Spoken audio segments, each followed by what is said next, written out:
자, 145쪽에 자, 2번 보시면 정비법상 정비 기본계획의 수립에 관한 설명으로 틀린 거 역시 기본계획에 대한 기출문제가 되겠습니다. 대도시가 아닌 시의 경우, 보통의 시죠. 시의 경우에는 도지사가 기본계획 수립이 필요 없다고 인정하는 시는 기본계획을 수립하지 않을 수있다. 대도시 이상은 무조건 만들어야 되고 요거 맞습니다. 우리 보통의 시라면은 원래 만들어야 되지만 도지사가 필요 없다고 인정하는 시라면 생략할 수 있다. 맞는 얘기예요. 그리고 이번에 기본계획을 수립하고자 한 때는 14일 이상 주민에게 공람하고 지방 의견을 들어야 된다. 우리 기본계획은 주민에게 14일 이상 공람시키고 지방 의견을 듣습니다. 참고로 정비계획은 지방 의견은 똑같은데요. 정비계획 수립할 때는 30일 이상 공람을 해서 조금 더 길어요. 그런데 여기 14일이나 거기 30일이나 이런 것들이 지금 여기 기출문제도 보세요. 이걸 알아야 맞추는 문제는 아니지 않습니까? 지금 틀린 거 찾는 건데 예를 들어 이걸 틀리게 해서 했다. 그럼 14일이냐 아니냐를 묻는 문제가 되기 때문에 단순한 문제가 돼서 이거는 이제 자 그래서 제가 저번에도 말씀드렸는지 모르겠는데 우리 기출문제를 풀어보면 기출문제를 분석하면은 우리가 숫자는 많이 나와요. 그런데 우리 숫자를 정확히 알아야 틀린 지문인지 아닌지 문제를 정확히 알아서 빨리 문제를 풀 수는 있습니다. 그런데 혹시 숫자를 잘 모르겠다 그러면은 숫자가 중요한 건 아니라는 뜻이에요. 숫자를 잘 모르겠다 그러면은 숫자랑 관련된 건 정답 아닌 게 대부분이다 이렇게 생각하시면 돼요. 예를 들어서 지금 여기 문제처럼 틀린 것을 찾아라 그러면은 숫자는 맞는 숫자로 해서 정답 아닌 걸로 만들어 놓습니다. 만약에 숫자를 틀리게 하면 그 숫자 문제가 되지 않습니까? 내용을 물어야지 숫자 문제는 단순한 것이라. 만약에 문제에서 옳은 것을 찾아라 그러면은 숫자 나면 그건 대부분 옳은 숫자가 아니고 틀린 숫자로 바꿔놨다 이렇게 생각하시면 돼요. 틀린 숫자로 바꿔놔야 정답이 아니지 않습니까? 그래서 순수한 숫자를 알아야 맞추는 문제를 숫자 문제라고 하는데 그거는 40문제 중에서 한 4, 5문제밖에 안 돼요. 매번 분석을 해보면 숫자는 많이 나오더라도 순수한 숫자를 알아야 맞추는 문제는 적다. 숫자를 알면 좋겠지만 모른다라면 틀린 것 찾는 것에서는 숫자 맞다. 오히려 맞는 것 찾는 것 중에서는 숫자 틀리게 해서 정답 아닌 걸로 한다. 이런 느낌 좀 가져두시면 아주 좋죠. 그래서 지금 여기도 14일은 요거 정답 아닌 여기서 정답 아니죠? 옳은 걸로 해놔서 지금 틀린 거 찾는 거잖아요. 3번에 대도시 시장이 아닌 시장이 기본계획을 수립한 때는 도지사 승인. 아까 얘기했던 시장은 도지사 통제를 받는. 기본계획 수립한 때는 지체 없이 지자체 공부에 고시하라. 기본계획을 수립하면은 그 사실을 고시해서 알려주는 건 다 기본적인 절차 아닙니까? 어디에서나. 5번의 기본계획에 대해서는 3년마다 타당성 여부를 검토해요. 그 결과를 기본계획에 반영하라. 이게 5년 재검토라. 이건 쉽게 낸 거죠. 제가 숫자는 대부분 정답 아니다는데 바로 그 말 하자마자 참 5번이 숫자를 묻는 문제네요. 그런데 이렇게 숫자를 직접 묻는 문제가 진짜 드뭅니다. 5문제 중에서 10문제 중에서 한두 문제 있을까 한두 문제 정도예요. 그래서 이건 숫자 문제죠. 이런 게 이제 숫자 문제입니다. 그 다음에 3번에 정비법상 정비계획 수립과 구역 진행에 대한 설명으로 옳지 않은 것을 했는데 시군에서는 시장의수가 정비계획 수립하고 일정 절차를 거친 후 직접 지정한다. 제가 시군에서는 시장의수가 정비계획 수립하고 구역을 직접 지정한다. 자치자치 시군에서는 그 사람이 다 한다 그러지 않았습니까? 여기서 차이가 나는 것이지. 그래서 맞아요. 2번 정비계획을 수립하여 주민에게 서명으로 통보한 후 주민 설명회를 하고 30일 이상 주민에게 공람하고 지방 의견을 들어야 된다. 이렇게 정비계획에 대해서는 30일 이상 공람을 하고 지방의 의견 듣는데 3번의 지방에는 60일 내 의견 제시하라. 의견 제시 60일이 지나면 이의 없는 것으로 본다. 이건 기본계획이나 똑같습니다. 4번의 특별시 광역시에서는 구청장, 여기 구청장은 이제 당연히 광역시 군수를 포함하고 있죠. 이 구청장이 정비계획을 수립하여 일정 절차를 거친 후 직접 지정한다. 이게 틀린 겁니다. 여러분 특별시 광역시에서는 구청장이 정비계획 수립하는 건 맞는데 정비계획 수립한 다음에 본인이 지정하는 게 틀렸죠. 본인이 지정한다 이렇게 했을 때는 예외적으로 긴급한 경우 이 말이 들어갔을 때만 예외적으로 구청장이 지정하지 특별시장 광역시장이 지정권자이기 때문에 특별시장 광역시장의 구역지정을 신청해서 이 사람이 지정을 해주면 구청장이 나머지를 하는 거예요. 그래서 지금 여기서는 직접이 틀렸죠. 직접이 틀렸고 특별시장 광역시장에게 구역지정을 신청하라 그래야 됩니다. 5번의 자치시, 자치도지사, 시장, 대도시장은 정비계획을 수립하여 본인이 직접 지정하는 거 맞잖아요. 특별시 광역시에서 구청장이 아니냐 특별시장 광역 그것만 차이가 있을 뿐이니까.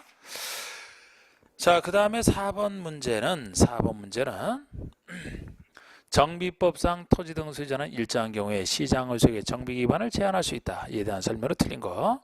자, 우리 정비계획 위반권자인 시장의수에게 정비계획을 위반을 토지공사가 제한하는 거 얘기하는데, 이렇게 주민 제한이라고 하면은 우리 여러분들이 배웠던 국계법상 관리계획에서 주민 제한은 매우 중요하고요. 이 정비계획에서 주민 제한은 지금까지 시험에 잘 안 나왔어요. 둘이 비슷한 두 가지밖에 없지만, 그래서 그래서 잘 안 나왔기 때문에 정비계획 제한에서는 그 제한 사유가 다양합니다. 다양한데 여러 가지 있는데, 숫자 나오는 거 1번 관련된 숫자 하나, 그리고서 이제 나머지 이렇게 살짝만 봐주세요. 1번에 단계별 정비사업 추진계획상 정비계획 수립 시기가 3년 이상 경과해도 정비계획이 수립되지 아니한 경우에 제한할 수 있다. 단계별 정비사업 추진계획상 정비계획 수립 시기가 도래했는데 1년 이상 지나도 수립이 안 된다. 1년 이상이에요. 그럴 때 제한할 수 있는 겁니다. 그 정도 숫자만 해주세요.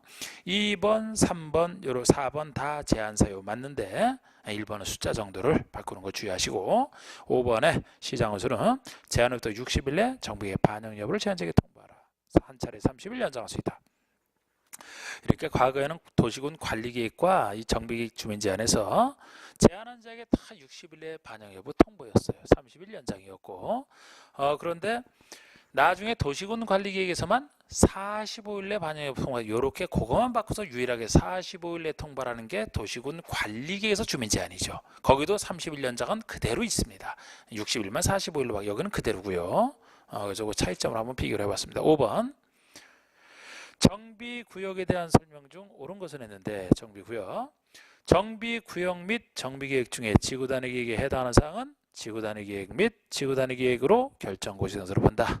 이거 맞습니다. 자, 우리 앞에서 제가 도시개발구역은 도시지역과 지구단위 계획구역으로 의제된다고 했는데, 정비구역은 지구단위 계획구역으로만 의제가 됩니다. 지역으로는 의제될 필요가 없어요. 이미 개발되어 있는 주상구이기 때문에 도시로 의제할 필요 없지 않습니까? 그래서 정비구역은 지구단위 계획구역으로, 정비계획 중에 지구단위 계획에 해당하는 사항이 있다라면 지구단위 계획에 들어선 것으로 보는, 이게 맞는 얘기고요. 이번에 지구단위 계획구역에 대해서 정비계획 내용을 모두 포함한 지구단위 계획 결정고시 하더라도 그 지구단위 계획구역이 정비구역으로 의제되는 것은 아니다. 이것도 틀렸습니다. 이건 1번의 반대인데요. 아직 정비구역은 지정이 안 돼 있는데 지구단위 계획구역이 지정돼 있다. 그런데 이 지구단위 계획구역이 지정이 돼 있는데 지구단위 계획구역에서는 지구단위 계획을 세워야 되죠.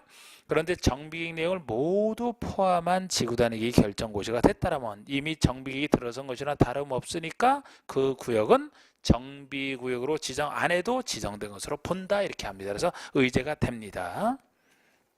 틀렸고. 3번에 정비구역을 둘 이상 구역으로 분할하여 지정할 수는 있으나 서로 떨어진 둘 이상의 구역을 하나의 정비구역으로 지정할 수는 없다. 둘 이상으로 필요하면 분할해서 할 수도 있고, 서로 떨어진 둘 이상의 구역을 하나로 합칠 수도 있어요. 왜 분할 못하고 왜 합치지를 못하겠습니까? 다 할 수 있다 보시면 돼요. 4번에 정비구역 안에서 허가받은 사항을 변경하고자 할 때는 시장의수에게 신고하면 된다. 자, 기본적으로 같은 절차라고 있어요. 허가받은 사항을 변경한다. 허가를 받아야 되겠죠. 신고가 틀렸습니다. 마찬가지. 인가받은 사항을 변경한다. 인가. 허가받은 사항을 변경한다. 폐지한다. 다 같은 절차. 허가. 물론 경비만 변경일 때는 예외가 존재합니다만 이제 이렇게 원칙적으로 따지면 그렇습니다. 그래서 틀렸고, 5번에 정비구역 지정고시 당시 이미 관계법령에 따라 행위허가를 받았거나 허가를 받을 필요가 없는 행위에 대해서 공사사업에 착수한 자는 시장에서 허가를 받은 후 계속할 수 있다. 개발구역이나 정비구역이나 기득권자 보호에게는 둘 다 똑같습니다. 공사에 착수한 자는 기득권자 보호해야 되는 얘기고, 공사에 착수한 자는 30일 내 신고죠. 허가 아니죠. 30일 내 신고입니다. 둘 다. 그래서 이것도 틀렸고. 자, 6번은 정비법상 시장의수의 허가를 받지 않고 정비원에서 할 수 있는 행위를 찾아라. 자, 이것도 개발법 내용과 똑같습니다. 우리 정비구역에서는 개발구역처럼 국계법 개발구역이랑 차이가 나죠. 각각 개발사업, 정비사업에 지장을 주면 안 되기 때문에 지장을 줄 수 있는 것들 개발행위에 대해서 다 허가받아라. 경미한 것은 받을 필요 없다. 이렇게 고발하는 거. 그래서 개발법도 잘했던 건 똑같습니다. 정비구역 안에서는 관상용 종목의 임시식재, 관상용 중목을 식재하는 것은 허가 대상에 좋아 임시식재라 가벼운 거예요. 임시식재라 가벼운 겁니다. 그래서 답이 이거죠. 허가 받을 필요 없어요. 근데 혹시 이 임시식재라 하더라도 경작지에서 심는다 그럼 다시 제외가 됩니다. 우리 경작지라면 원래 관상용목을 식재하는 용도로 쓰는 것이기 때문에 농용지 아닙니까? 그래서 그때는 아무리 임시식재라도 보상을 해줘야 되고 따라서 허가를 받아야 돼요. 그냥 임시식재는 가벼운 겁니다. 경작지에서 심는다 그러면 경작지에서 임시식재라면 허가 주의하시고 답은 일단 1번이죠.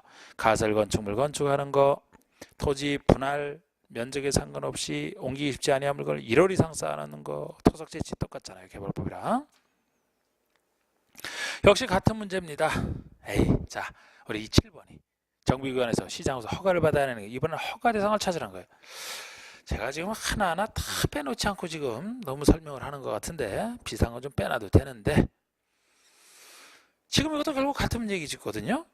허가받아야 되는 게 5번의 경작지에서 관상용 종목의 임시 경작지에서 심는 것이기 때문에 이게 다시 허가 대상이 되는 아까 설명했듯이 나머지는 다 경면행이에요. 1, 2, 3, 4번 이것이 다 개발법에 나타나 똑같은 얘기입니다. 이게 자 그래서 이건 생략하고 자 우리 8번 보시면 여러분 이 8번 같은 경우는 사실 이것은 고득점 하실 분만 노려도 되는 보통 사람은 조금 뭐 피곤하다 생각하면 그만큼 이제 출제빈도 떨어진다는 얘기예요. 자 우리 설명을 드리겠습니다. 정비법상 주거환경 개선구역이 지정되면 그 지정고시가 있은 때로부터 사업의 시행 방법에 따라 일정한 용도지역으로 결정고시된 것으로 본다. 다음 중 그 연결이 잘못된 것은 제가 아까 정비구역은 지구단위계획으로만 의제가 되지 용도지역으로는 의제가 안 된다 그랬죠. 개발법과 달리. 그런데 유일하게 예외로서 달동네 주거환경 개선구역이 지정됐다면 워낙 달동네 열악한 곳이기 때문에 주거지역 중 하나로 의제를 해서 그 수준에 걸맞게 개발해줄 어떤 기준으로서 주거지역 중 하나로 의제를 하는 예외가 존재합니다. 그런데 제가 이거를 보시면 아까 이 주거환경 개선사업은 관리처분기에 따라 주는 방식, 환지로 주는 방식, 반쪽짜리 기반설만 고쳐주는 방식 그리고 제가 기반설만 고쳐주는 걸 반쪽짜리라고 해요. 저는 시행자가 기반설만 고쳐주고 주택은 손대지 않기 때문에 그리고 수용 방식과 섞어서는 혼용 이 5가지 방식이 다 허용되는 게 개선사업인데요. 혼용은 섞어 쓰는 것을 여기서 논외고 나머지 4사업 중에서 주택을 주는 방식과 그렇지 않은 방식으로 나눠서 보통 달동네인 주거환경 개선구역은 주거지역의 정확히 중간 전일준 중에서 일반이 중간이고 일반이 1, 2, 3쪽으로 나누니까 정확히 중간이 2종 일반이거든요. 너무 화려하지도 초라하지도 않게 정확히 중간인 2종 일반 주의로 의제되는 게 보통의 방식으로 사업할 때요. 주택 안 주는 방식으로 할 때. 그러니까 반쪽짜리면 기반설만 손대주니까 주택 손대지 않죠? 환지도 땅 주는 것이 주택 주는 거 아니야. 그러니까 반쪽짜리나 환지로 할 때는 정확히 중간인 2종 일반으로 의제가 되는데 주택을 줄 수 있는 방식 즉 관리처분에 따라 주는 게 주택을 주는 대표적 방식이고요. 수용 방식도 주택을 수용하여 그곳에 주택을 건설해 토지에 우선 공급하기 때문에 관리처분계획이나 수용 방식처럼 주택을 주는 방식은 좀 더 큰 주택 지으라고 2종 일반보다 조금 더 나은 3종 일반으로 의제를 하는 겁니다. 방식에 따라 이렇게 차이가 나요. 그리고 제가 이 수용 방식과 관리처분에 따라 주는 방식은 3종 일반으로 의제가 된다고 했는데 그 주택 중에서도 임대주택을 대규모로 200세대 이상 짓는다. 그럼 혜택 주려고 임대주택 대규모 건설을 유도하려고 3종 일반이 다시 준주거까지 의제가 돼요. 준주거는 주거지에서 제일 좋은 거 아닙니까? 그 얘기예요. 그래서 다음 중 연결이 잘못된 것을 했는데 1번의 시행자가 정비구역 안에서 정비 기반시설을 새로 설치하는 확대해주고 소유자가 스스로 주택에 시행자가 하는 것은 기반시설만 손대주는 반쪽짜리잖아. 주택은 시행자가 손대지 않으니까 이게 1종 일반이 아니고 2종 일반이 되는 거예요. 요거랑 2번의 환지가 2종 일반이 되는 겁니다. 딱 중간. 그리고 3번이 수용 방식 그리고 4번이 관리처분에 따라 주는 방식 이 2가지가 주택 주는 방식이죠. 둘 다 3종 일반입니다. 그리고 위 3, 4의 경우로서 아까 주택주는 3, 4의 경우로서 기업형 임대주택이든 공공건설 임대주택이든 임대주택을 200세 이상 공급하라는 경우에는 준주거까지 의제가 되는 예외까지 이 정도인데 이게만 나오면 여러분들이 했다면 좋겠지만 이거 7점 넣은 것만큼 좀 떨어지는 건데 고득점 하실 분만 보셔도 되고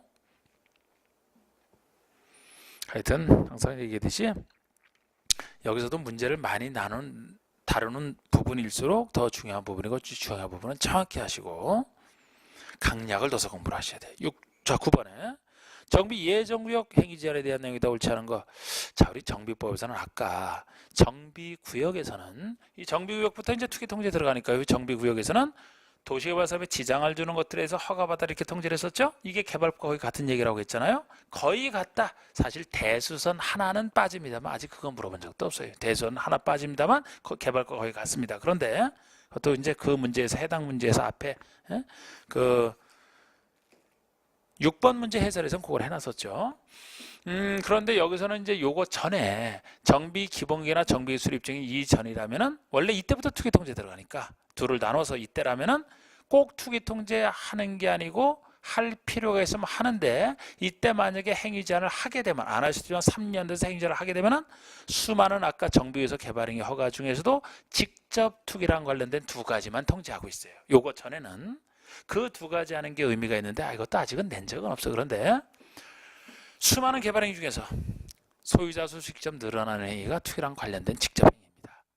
사람 수 늘리는 게 제일 시행자가 싫어하는 투기랑 관련된 행위거든요. 건축물 건축과 토지 분할 두 가지만 해요. 우리 건축물 건축은 예를 들어 단독주택 부셔버리고 공주택 지어서 하는 거. 이 건축물 건축. 건축물의 대수연 용도 변경 갖고 직접 안 늘어나잖아요. 건축을 통해서. 그리고 토지 분할되면 분할되는 것만큼 토지 수요가 금방 늘어납니다. 이 두 가지만 통제하는 게 요거 전에 이 부분이에요. 구별하시는. 그게 9번 문제입니다. 예정구역 등에서 행위 제한이잖아요. 정비구역이 아니고. 그러면 1번 옳지 않은 것은인데 1번의 비경제적인 건축행위 및 투기 수요의 유입 방지로 해서 국장 또는 시도의사, 시장 운수가 제한할 수 있다. 이런 목적으로 다양한 행정청이 제한할 수 있어요. 2번에 행위가 제한되는 지역은 기본계획을 공람 중인 정비 예정구역 또는 정비계획을 수립 중인 지역이다. 구역 지정 직전을 얘기하죠. 3번에 3년 내의 기간을 정하여 한 차례 1년 내에 연장할 수 있고요. 3년 내의 기간을 정하여 제한할 수 있지 꼭 해야 되는 것도 아니에요. 3년 내에서 제한할 수 있고 이때 제한을 하게 되면 4번의 제한행위가 가장 핵심인데 건축물의 건축과 토지 형질 변경, 토속 채취. 건축물의 건축은 맞지만 형질 변경과 토속 채취는 다 없애야 돼요. 형질 변경과 토속 채취 대신에 토지 분할이 들어가야 됩니다. 이 두 가지만 직접 인구 늘어나게 하는 개발행위로 보고 5번의 행위가 제한된 지역에서 행위를 해라는 자는 시장에서 허가니까 아까 그 두 가지 행위만 결국 허가받아라 이렇게 해석이 되는. 자, 그 다음에 10번 보시면 10번은 특별시, 광역시에서 구청장 등은 정비구역 등의 해제 요청 사유에 해당하면 특별시장, 광역시장의 해제를 요청해야만 되고 그러면 특별시장, 광역시 해제를 해야 된다. 만약에 특별시, 광역시가 아닌 곳이면 시장은 본인이 직접 해제하겠죠. 결국 해제 여기서는 요청 사유 아니면 해제를 해야 되는 사유 마찬가지입니다. 옳지 않은 것은. 자, 여러분 이것도 설명을 드리면 이거 사실 내용은 많은 거예요. 우리 도시개발법에서는 도시개발구역이 지정된 상태에서 핵심 절차인 실시의 인가 신청을 3년 내 없애 자동 해제 이렇게 되지 않습니까? 근데 정비사업은 작은 사업이라 사업 못해서 해제되는 경우가 없다가 나중에 도입됐는데 정비사업에서는 사업 미시행 시 해제, 사업 시행이 안 될 때 해제 이 사유밖에 없어요. 그것도 해제를 지금 읽었던 것처럼 해제를 해야 되는 사유가 있고 지정권자가 해제를 할 수 있는 사유 둘로 나눠집니다. 근데 그 내용이 그렇게 많은데 아직 문제는 해제해야 되는 사유에서 한 번만 나왔기 때문에 그 해제해야 되는 사유도 숫자는 복잡해요. 그래서 해제해야 되는 사유만 제가 문제를 만들어냈고 해제할 수 있는 사유는 저는 권장하고 싶지 않습니다. 그래서 해제해야 되는 사유만 좀 알아두자 하는 건데 이것도 나름대로 효율적으로 하기 위해서는 이렇게 생각하시면 돼요. 일단 정비법에서는 정비 예정구역이 있죠. 정비 기본계획에서 정비 예정구역이 지정됐으면은 빨리 예정구역에 대해서는 이 정비구역 지정 절차를 밟아서 구역 지정을 신청하거나 구역 지정해야 되는데 이 예정구역에 대해서 정비구역 지정 등을 3년 내에 안 한다 그러면 예정구역을 해제하라는 거예요. 이건 예정구역 해제고요. 그 다음에 정비구역 해제는 자, 요거는 정비법이라 다소 복잡하지만 틀부터 잡으셔야 돼요. 이건 하나의 정비사업이 아니기 때문에 여러분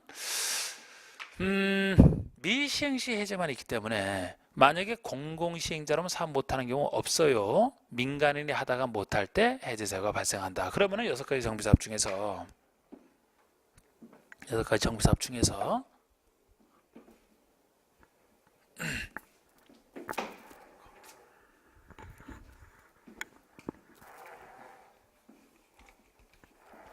자, 아까 개념할 때 했던 거 지금 지우고요. 자, 우리 시행자가 민간 시행자가 안 되는 사업이 있어요. 좀 이따 말씀드리겠지만 개선 사업 민간이 못합니다. 관리 사업 민간이 못해요. 공공만 하는 사업이잖아. 그러면 공공만 하니까 이거는 해지에서 빠지는 겁니다. 예. 그리고 나머지 민간이 하는 사업인데 가로태 정비사업은 민간이 하는 것이지만 애초에 소규모 사업은 요 사업 못할 때 대비해서 소규모 나온 것이기 때문에 민간이 하지만 요걸 못하는 경우도 없다고 보는 거예요. 빠지는 겁니다. 그런데 이 세 가지 사업에도 문제가 되는데 요 세 가지 사업을 민간이 할 때는 재개발 재건축은 조합만이 하는 것이고 도시환경 정비사업은 조합이 하기도 하고 유일하게 토지 등 소유자가 조합 설립 안 하고도 할 수 있는 사업 아닙니까? 이렇게 결국 여기에서 해제 사유가 나오는 건데 먼저 재개발 재건축 조합이 할 때를 제가 노란색으로 표시를 해보면 이 그림 속에다 표시하면 외우기가 좋거든요. 자 보세요. 여기서부터 여기까지 사이에 정비법은 개발법과 달리 좀 더 복잡해져요. 그래서 조합을 결성해서 해야 되니까 정부구역 지정됐으면 빨리 시행자로서 조합을 만들고 만들어진 조합이 사업시행 인가 신청하는 구조로 생각하시면 되는데 이때도 정비법에서는 조합이 할 때 조합 만들 때는 추진회를 먼저 만들지 않습니까? 개발법은 없는 얘기잖아. 그래서 조합을 만들기 위해서는 정비구역 지정 고시 후에 조합 설립 추진회를 먼저 구성을 합니다. 그러니까 지금 이렇게 해놓고서 따져야 돼요. 자, 정비구역 고시가 됐으면 빨리 추진회를 구성하라. 추진회가 빨리 조합 만들어라. 조합이 빨리 사업시행 인가 작성해서 인가 신청 들어가라. 추진회 각각의 신청을 얘기해요. 추진회 만들 때 시장소 승인 신청 들어가죠. 조합 만들 때 조합 설립인가 신청, 여기는 사업시행 인가 신청이죠. 각각 정비구역 고시된 때로부터 2년 내 추진회 승인 신청을 하라. 안 하면 해제. 추진회가 승인 받은 때로부터 2년 내 조합 설립인가 신청을 안 하면 해제. 만들어진 조합이 설립인가 받은 때로부터 3년 내 사업시행 인가 신청을 안 하면 해제하라. 이렇게 나눈 상태에서 자 여기서부터 여기까지를 정비구역 해제를 나눈 상태에서 둘 둘 셋 해서 기억하세요. 둘 셋. 그러면은 이렇게 해는 기본을 잡은 상태에서 추진회 구성을 안 하는 경우 있거든요. 공공지원을 받게 되면 추진회 구성 안 할 수 있잖아요. 그러면은 구역 고시된 때로부터 추진회 만드는 게 아니고 바로 추진회 구성 안 하니까 조합 설립인가 신청을 들어가야 됩니다.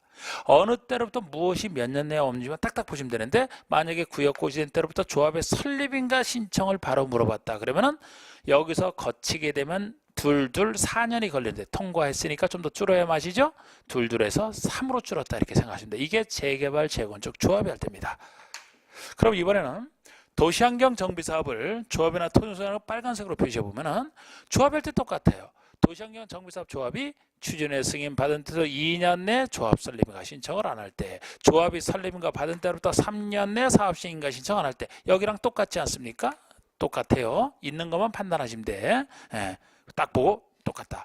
그런데 토지 등 소유자가 한다면 이런 추진회 이런 거 없이 정비구역 고시된 때로부터 사업시행 인가 신청을 바로 따지는 게 나왔다. 그러면은 이게 5년이 되는 거예요. 아까 둘 4에서 3으로 여기서 이걸 통과하면은 통과 안 했을 때 둘 셋 7에서 5로 4에서 3으로 7에서 5로 같은 비율로 줄어든 이렇게 생각하시면 돼요. 둘 셋에서.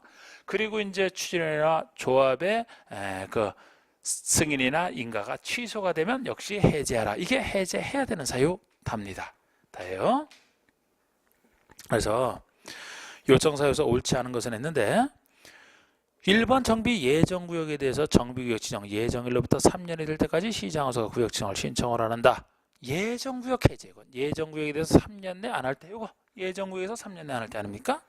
이번에 재개발조합이 시행하는 사업에서 토지 등 소유자가 정비구역 고시된 때로부터 2년이 될 때까지 추진회 승인 신청을 안 할 때 바로 보세요.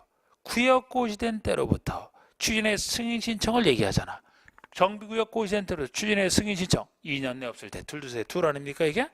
3번은 재건축 조합이 역시 설립인가 받은 때로부터 조합의 설립인가 받은 때로부터 3년이 될 때까지 사업 시행인가 조합의 설립인가 받은 때로부터 3년이 될 때까지 사업 시행인가 요 둘 사이 요거 3년을 얘기하는 거잖아요. 4번의 도시환경정비사업을 토지 등 소유자가 시행하는 경우로서 토지 등 소유자가 정비 구역 고시된 때로부터 3년이 될 때까지 사업 시행인가 구역 고시로부터 사업 시행 인가 신청 그러면 5년이 돼야 되잖아. 5년. 그 다음에 그 도시환경 정비사업을 5번에 조합이 시행하는 경우로서 조합이 설립인가 받은 때로부터 2년이 될 때까지 사업 시행인가 조합 설립인가와 사업 시행인가 3년이 돼야 되잖아요. 2년에 와서 틀린 거 아닙니까 이게? 이렇게 그림을 통해서 보시는. 그 다음에 11번의 정비법상 재건축 사업의 안전진단에 대한 설명이 틀린 거 됐는데 우리 안전진단은 재건축 사업에서만 나오는 얘기예요. 정비사업 중에서는.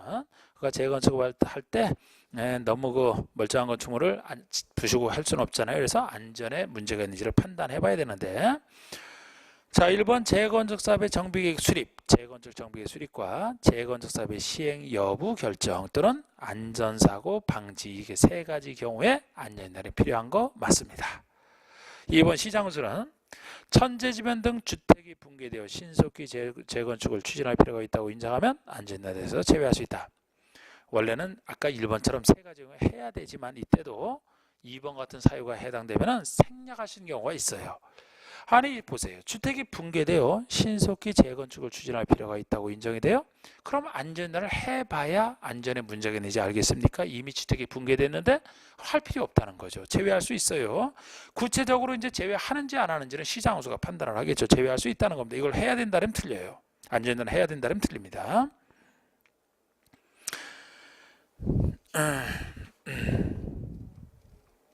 사실 여기서 이렇게 이제 붕괴되는 제외할 수 있다 있죠? 요거 제외할 수 있는 것이 요거 말고도 사용금지가 필요하다고 인정하면 사용금지가 필요할 정도로 인정이 되면 얼마나 위험한 것이니까 아니면 노후불량 건축물 수에 대한 기준을 이미 충족을 했다면 정비사업 해야 되죠? 나머지 건축물은 할 필요 없어요. 나머지 건축물 아니면 불가피하게 정비구역에 포함된 곳에 있는 건축물이면 불가피하게 정비구역에 포함됐다는 얘기는 정비사업을 해야 될 땅이 된다는 얘기거든요. 근데 안전단에서 안 하면 어떡할 겁니까? 그래서 그런 경우에도 생략할 수 있다. 이 네 가지가 있는데 네 가지 중에 하나를 얘기하는 겁니다. 자, 3번의 시장운수는 안전진단 신청이 있는 공동주택이 노후불량 건축에 해당하지 아니함이 명백하다고 인정이 되면 그 사유를 명시하여 신청을 반려할 수 있다. 맞는 얘기예요. 이것도.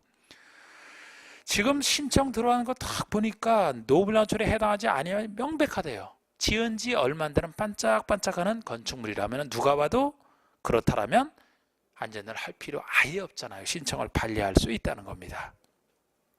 4번에 시장건설은 재건축 사업을 시행을 결정을 한 경우는 지체 없이 시도지사에게 결정 내용과 해당 안전진단 결과서를 제출하라.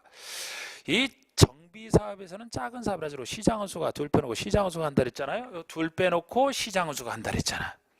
그러면은 여기서 안전진단 실시 여부 판단, 안전진단 기관에 하기로 해서 의뢰 최종 결정 다 시장건수가 합니다. 근데 시장건수가 하고 나서 마지막에 이 시장수 결정이 옳은 것인지를 검증받기 위해서 바로 이 사람이 시도지사에게 통지받는 규정 그것 때문에 이렇게 시도지사에게 결정하고 나서 보고하라 이렇게 돼 있어요. 그럼 이제 시도지사가 막 검토를 할 겁니다. 5번 보시면 시도지사는 검토 결과에 따라 문제가 있다고 판단되면 시장수 결정을 취소할 수 있다. 자, 시도지사가 검토했다고 해서 지금 여기처럼 문제가 있다고 판단했다고 해서 직접 취소할 수 있다 이러면 틀립니다. 항상 우리 공법에서는 어떤 것을 취소한다? 결정한 사람이 취소하게 돼 있어요. 그 사람 체면이 있잖아. 그래서 지금 시장운수가 결정했는데 시도지사가 아무리 문제 있다고 판단해도 직접 취소하면 시장운수 슬프지 않습니까? 그래서 시장운수에게 직접 취소가 아니고 취소를 요청할 수 있는 것에 불과하고 그러면 시장운수는 그 요청에 특별한 사유가 없는 한 응해야 된다. 이런 식으로 서로 체면을 살려주는 규정이 있어요. 그래서 직접 취소는 못합니다. 틀렸어요. 취소를 요청할 수 있다 그래야 돼요. 자, 12번에 역시 정비사업과 관련된 안전진단에 대한 설명이다. 옳은 것이는데 재건축 사업 시행을 결정한 때로부터 5년이 될 때까지 사업시 인가를 받지 아니한 경우로서 시장에서 안전사고 우려가 있다고 인정하는 경우는 안전진단을 실시해야 된다. 안전사고 우려와 관련해서 실시할 때는 5년이 아니고 10년 동안 사업시 인가를 받지 못한 걸 전제로 합니다. 요청할 때는 10분의 1, 긴 시간 10년, 다 10이랑 관련되죠. 10년 10분의 1. 그래서 이건 5년은 너무 짧잖아요.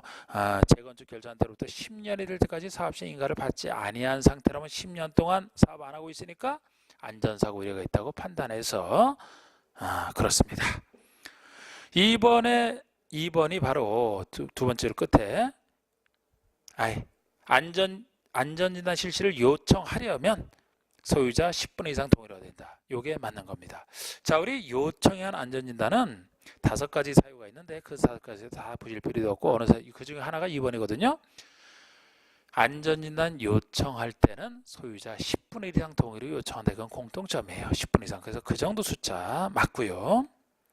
3번에 재건축 사업에 대한 안전진단은 공동택과 단독택 모두를 대상으로 한다. 단독택 들어가서 틀렸습니다.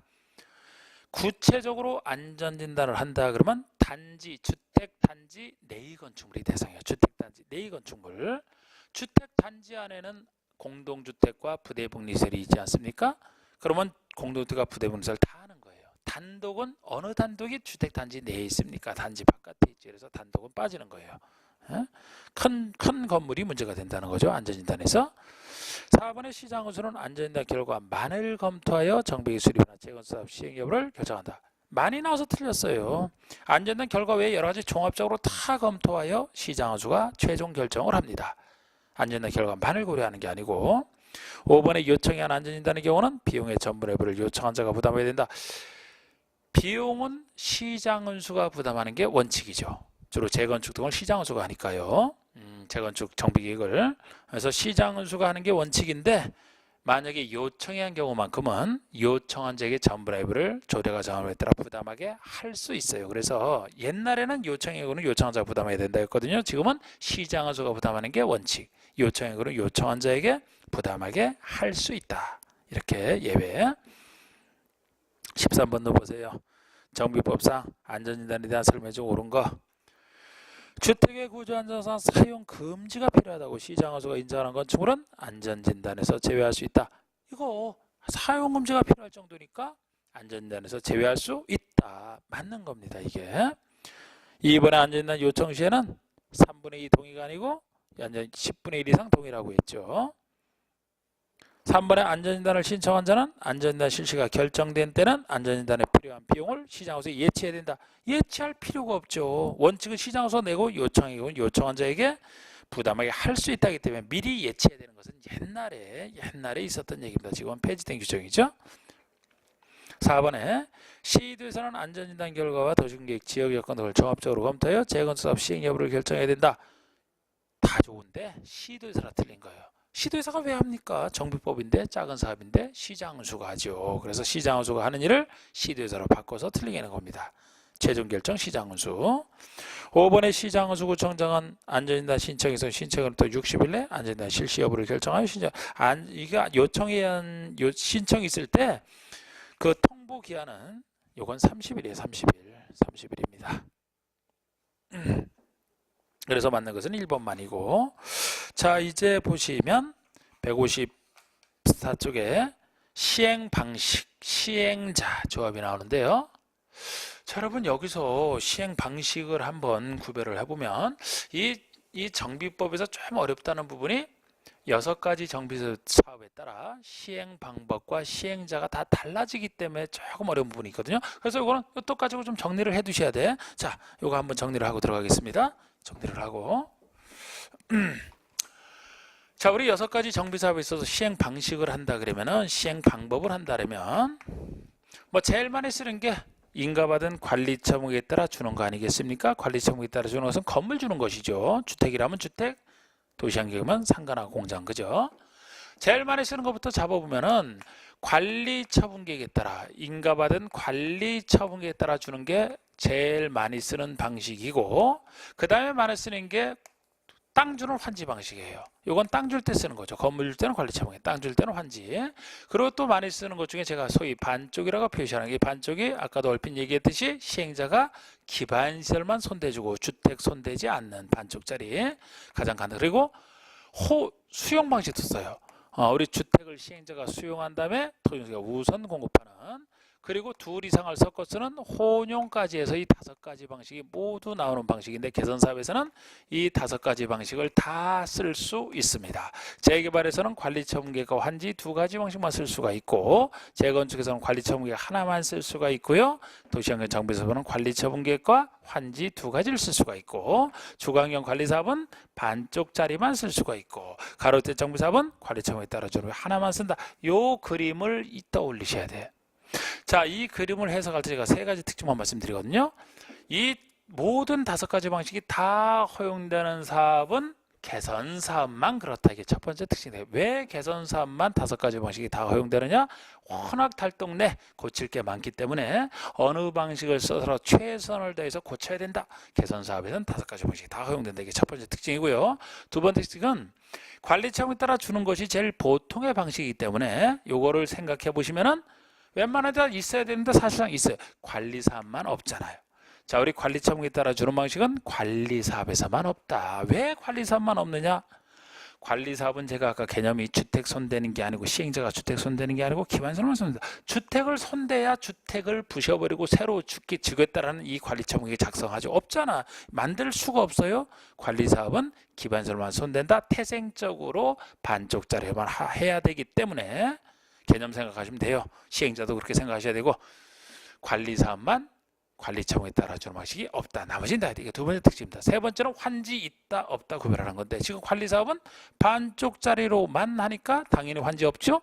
그리고 재건축과 가로대 정비사업도 환지 없는 사업으로 기억을 하시되, 재건축과 가로대 정비사업은 관리처분에 따라 주는 방식만 쓰지 환지가 없는 게 왜 그러냐면, 재건축은 주로 아파트 재건축을 생각하시면 되는데, 아파트 재건축에 참여하는 사람들 관리처분에 따라 새 아파트 받으려고 들어가지 땅 받으려고 들어간 사람 없어요. 땅을 이론상으로는 줄 수도 있을지 몰라. 그런데 줘도 아파트에 참여하는 사람들은 땅이 몇 평씩 밖에 없는데 거기다 땅 줘서 무슨 의미가 있습니까? 새 건물을 지어줘야지. 그래서 환지 없다. 또 가로대 정비사업은 가로구기는 주택을 간단하게 부셔버리고 새로 지어주라. 주택주는 관리처분계획 하나만 간단하게 하면 되기 때문에 다른 거 뭐 여러 가지 인정할 필요 없다. 안 주는 겁니다. 그래서 결국 환지가 없다는 것이 재건축과 관리사업과 가로대 정비사업이 셋 없고 나머지 있고, 결국 이렇게 보시면은 개선사업은 반쪽 다 있으니까 반쪽짜리도 있고, 관리사업 반쪽 2가지요. 수용과 혼용은 개선사업 안에 있는 것이다. 아까 그 3가지 특징만 기억하시면 결국 되는 겁니다. 이게 시행 방법에 대한 얘기고, 자, 여기다가 시행자도 말씀을 드리면, 우리 시행자도 한번 말씀을 드리면, 자, 우리 시행자는, 이건 시행 방식이었고, 우리 시행자는 너무 멀리 떨어져 있나 이거? 자, 여기다 그대로 쓰겠습니다. 항상 정비법은 제가 환지 방식의 도시개발사업과 비교해 보신다 그랬잖아요. 그럼 우리 환지 방식에서 도시개발사업은 기억나실 겁니다. 환지 방식 성격상 당사자인 토지 소유자나 조합을 시행자로 지정하는 것이 원칙이고, 그렇지 않은 경우 예외적으로 지자체 등을 시행자로 지정했거든요. 그러면 정비법에서도 구조는 같은 구조가 돼야 돼. 정비법에서도 당사자인 토지 등 소유자나 당사자인 토지 등 소유자가 시행자가 되느냐, 이들이 설립하는 조합이 시행자가 되느냐, 이거부터 따져주고 되면 시키고 안 되면 다른 사람 나서는 겁니다. 그런데 우리 개선사업은 토지 등 소유자나 조합을 시행자로 못 시켜요.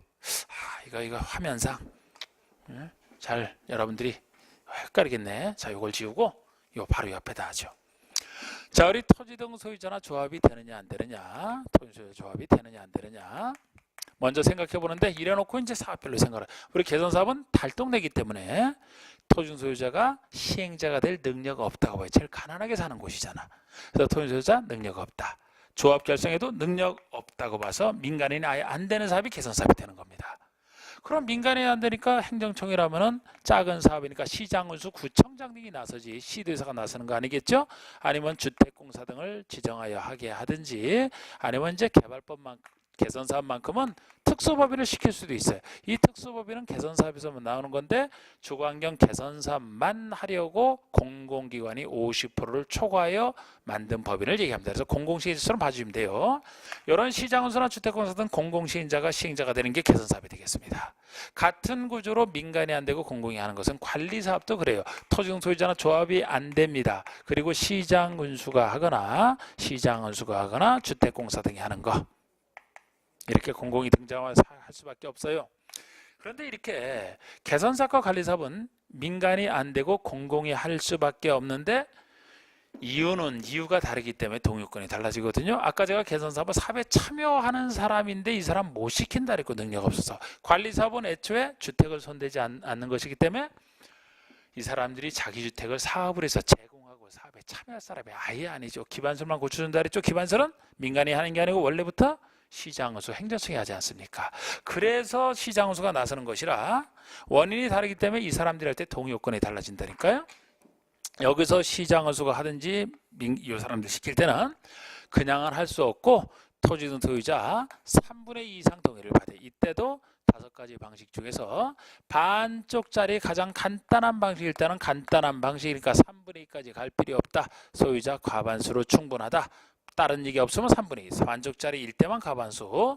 이렇게 소유자 이 동의를 받은 상태에서 및 달동네는 세입자가 워낙 많아서 세입자 이익을 지켜주려고 세입자 세대수 과반수의 동의를 받아서 이 사람들이 하는 건데, 관리사업에서 시장운수가 한다면 동의요건 자체가 필요 없어요. 원래 기반설은 시장운수 몫이기 때문에 여기 사람은 이 동의를 받아야 된다니까 여기 사람은 동의 없이 그냥 하면 됩니다. 그 대신 시장운수가 해야 될 일을 주택공사에게 시킬 때만 주택공사 지정해도 되는지 과반수 동의를 받아서 주택공사를 지정할 수 있고, 이렇게 동의요건 차이가 나요. 이것도 아셔야 되고, 그럼 나머지는 민간인이 할 수 있는 사업인데 민간인 할 때도 우리 정비법에서는 토지등 소유자가 하고 싶으면 조합 설립해서 하라. 조합 설립 의무. 그러나 제일 잘 사는 곳이 상업지역, 공업지역에서의 도시환경정비사업이 제일 잘 사는 곳이라 여기서는 조합 설립 안 해도 인정해 주겠다. 그 규정 때문에 재개발 사업은 토지등 소유자가 못하고요. 조합이 단독 시행하는 게 원칙이 되겠습니다. 재건축도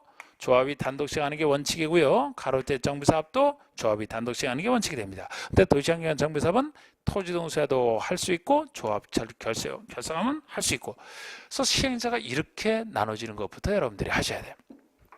자, 이렇게 그려놓고 보니까 토지등 소유자가 단독 시행자로 등장하는 유일한 사업이 도시환경 정비사업이 되죠. 나머지에서는 시행자가 이 사람이 토지등 소유자가 나오는 것 자체가 틀리는 겁니다.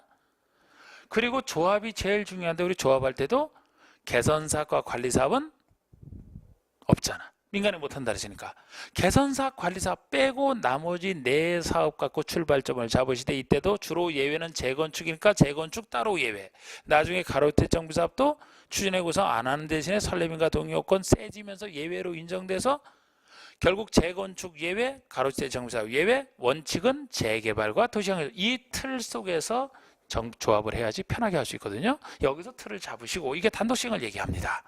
그리고 단독시행 얘기할 때도 일단 이렇게 잡으시고 공동시행을 한다면 잘 내진 않습니다. 우리 공동시행 지문에 나올 때 이 사람은 단독시행할 때잖아. 지금 공동시행을 한다면 지금은 뭐 공동시행자를 누구랑 공동시행할 수 있느냐, 시장운수나 공사 등이 공동시행하는 건 너무 당연하고, 얼마 전까지만 하더라도 민간 출신인 건설업자나 등록사업자는 다른 데서는 다 공동시행자로 돼도 재건축에서만 공동시행이 안 되는데 지금은 작년부터 재건축도 할 수 있게 됐어요. 그래서 지금은 이제 건설업자나 등록사가 제일 문제 있었는데 다 공동시행으로 등장할 수 있거든요. 그래서 지금은 큰 의미가 없어요. 그러면 공동시행 혹시 나왔다면 2가지만, 공동시행 아예 없는 것과 공동시행 할 때 동의요건 정도. 그러면 제가 일일이 다 안 적겠습니다. 일단 공동시행 없는 유일한 사업이 주거환경 관리사업이에요. 관리사업. 주거환경 관리사업은 공동시행이 없습니다. 기반설만 고쳐주는 간단한 방식이죠. 시장운수가 그 전문적으로 잘한다 그랬죠. 그러니까 이 사람들이 혼자 하면 되지 누구랑 같이 할 필요도 없다고 보는 거예요. 유일하게 공동시행이 없고 나머지는 다 있거든요. 나머지 다 있는데 공동시행할 때 얼마 정도 동의를 받아야 공동시행하냐, 요거 구별하는 거. 개선사업이 특수합니다. 우리 개선사업은 단독, 이 사람들이 단독할 때나 공동으로 할 때 다 이 특유한 동의 요건이다. 아까 토지자 3분의 2 세입자 과반수가 개선 사업에서는 단독이든 공동이든 공통된 동의 요건이고, 나머지 사업에서 공동시행할 때는 과반수 동의로 충분하다. 공동시행에 불과한 것이라 과반수 동의로 충분하다. 이 두 가지만 좀 생각을 해주세요. 그 정도로 하고 여기다가 이제 좀 더 추가한다면 개선 사업에서 이 두 동의 받을 때 두 동의를 받아야 되지만 두 동의를 다 생략할 수 있는 예외, 긴급한 경우 세입자 동의만 생략할 수 있는 예외 따로 존재합니다. 그리고 재개발, 재건축, 도시환경정비사업에서 이 사람들이 단독 시행하는 게 원칙이지만 처음부터 시장수나 공사 등의 예외적 시행지향 지정이 있는데 그 부분은 평상시엔 최근에 나온 적은 있어요. 그런데 원래 평상시에 안 나오고 또 나온다 해도 내용이 워낙 많아요. 그 사유가. 그래서 그거는 안 해도 되겠습니다. 그런 것만 나오면 찍으셔도 되고, 이 정도 선에서 일단 해주는 게 시행자 파트예요. 자, 조합은 좀 이따 하고. 자, 그래서 지금 1번 보시면 154쪽에 1번이 정비법상 정비사업의 시행 방식으로 허용되지 않는 것 했는데, 인가받은 관리 청구에 따라 주택 부대봉리세를 건설하고 공포하는 방법과 환지로 공포하는 방법을 혼용하는, 결국 혼용 방식을 얘기하죠. 혼용 방법에 의한 재건축, 벌써 틀린 거 아닙니까? 혼용 방식은 개선 사업에서만 인정하는 방식이잖아. 재건축에서는 관리 청구에 따라 주는 방식 하나만 있기 때문에 벌써 1번이 틀렸고, 2번에 수용하여 주택을 건설하는 토지에 우선 공급하는 방법과 환지로 공급하는 방법을 혼용, 결국 혼용하는 방식에 의한 개선 사업을 얘기하죠. 개선 사업은 다 됩니다. 혼용 방식도. 3번의 정비의 전부를 수용하여 주택을 건설하고 토지에 우선 공급하는 방법에 의한 주거환경 개선 사업. 개선 사업은 수용 방식이 있잖아요. 다 되잖아. 인가받은 관리 책임에 따라 주택 등을 건설 공급하는 방법에 의한 재개발 사업. 관리 책임에 따라 주는 재개발. 환지로 공급하는 재개발. 재개발은 둘 다 되지 않습니까? 그 표를 그렇게 정리해놨고, 2번 문제는 정비법상 인가받은 관리 처분에 따라 주택 등을 건설 공급하는 방법으로 할 수 있는 정비사업이 아닌 거? 간단하죠. 나머지 다 되는데 뭐만 없다 그랬어요. 관리 사업만, 주택 손대는 게 아니라 4번이 되겠죠. 나머지는 관리 처분이 다 있잖아. 3번 정비법상 일정한 경우에는 오피스텔을 건설해 공급할 수 있다. 이에 대한 설명으로 옳지 않은 거. 자, 우리 오피스텔 얘기가 작년부터 신설된 것이라 아직 기초로 나온 적이 없습니다만 정리해 주셔야 됩니다. 우리 여러분 오피스텔은 여기 도시환경 정비사업은 당연히 상업지역, 공업지역에서 하는 것이라 여기는 오피스텔 모든 건축물 다 들어가요. 그런데 나머지가 주거 환경을 위한 나머지 사업 중에서는 오피스텔은 주택이 아니지 않습니까? 오피스텔은 업무시설이니까 사무실이잖아요. 주택 아닌데 주거 환경 중에서 오피스를 건설할 수 있는 것을 예외적으로 작년부터 놨어요. 어디에서만? 재개발, 재건축 사업에서만. 재개발, 재건축에서만. 다른 데서는 안 돼요. 재개발, 재건축에서도 관리 청구에 따라 주는 방식 할 때 이제 오피스를 지을 수 있는데, 이때도 지역상으로는 재개발, 재건축을 한다래도 상업지역과 준주거만 가능합니다. 상업지역이 제일 비싼 곳 아닙니까? 그 다음에 비싼 곳이 준주거잖아. 준주거가 6주로 500까지 가니까 상업지역 다음에 비싼 곳이 준주거예요. 그래서 이 두 군데서만 가능합니다. 오피스텔은.